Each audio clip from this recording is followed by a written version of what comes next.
Joining me now is commentator and author of The Children We Left Behind, Adam B. Coleman. Adam, we'll get to the more substantive issues shortly, but how disappointing that those stars, soccer stars, couldn't just say what they thought, couldn't say the obvious, that men don't belong in women's sport. I mean, it's mildly disappointing, but it doesn't shock me that they didn't have much to say.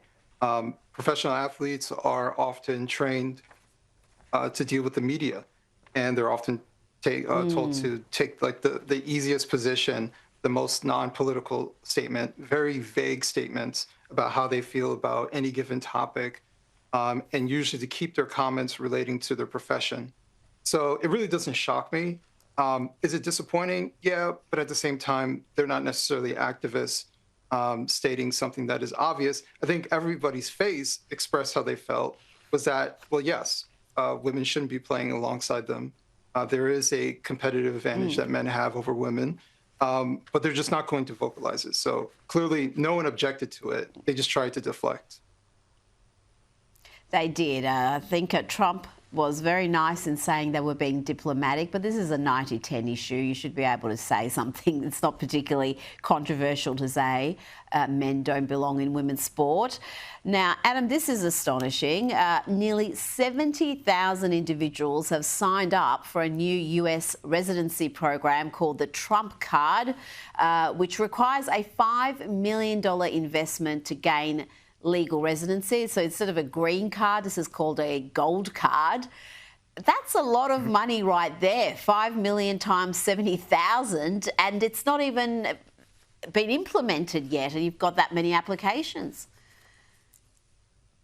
Yeah, and actually they want a much higher goal. They're looking at potentially very quickly, once it becomes available, having 100,000 available. Trump has stated that he wants 1 million. Wow. Right, he's trying to raise upwards of $5 trillion to go towards the deficit. That $5 trillion is nothing to, shy away from.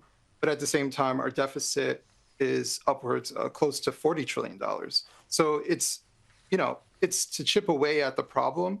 But there are a lot of questions as far as, will this be economically sound? Are there any sort of repercussions? Are we just attracting one particular class of individual to come in, assuming that they're going to stimulate the economy, rather than just find a place for them to lay their head? There are a lot of questions surrounding it, but it is, to be fair, replacing the EB-5 visa program, which has a lower threshold, but it does have a job creation requirement. Well, I mean, if you're investing $5 million just to enter the country, that's probably going to create a few jobs. I mean, it's hard to invest that kind of money without some sort of economic activity and job creation.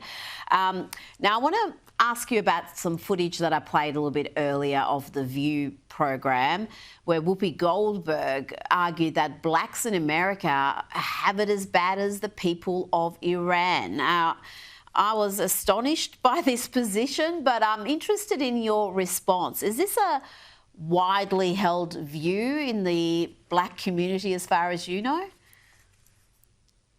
Yeah, I was equally astonished. It is very ignorant to state that it's equal in treatment, especially if you're talking about modern day, which is very interesting in the conversation that she was having.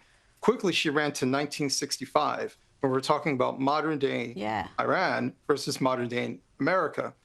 The problem that I see is that wealthy, elite blacks tend to have very little issues, so they hold on to a collective oppression, right? This perceived oppression.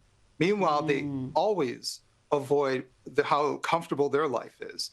Whoopi Goldberg is a multimillionaire. I would be willing to bet that she lives a very luxurious life, and she's around people who look like her and don't look like her on a consistent basis. And the amount of oppression that she deals with is incredibly minimal in today's standards, right? I can't speak for how her life was in the 80s or in the 70s, when she was very young. But today, it's very comfortable. And she has to go to some sort of group oppression because her life is lacking that oppression. So much of this is honestly just pathetic. It's very sad to see someone who is so privileged. She should be the success story, but she has to feel some sort of compulsion to adhere to a group narrative that doesn't fit her life. Adam B. Coleman, thank you so much for your time tonight.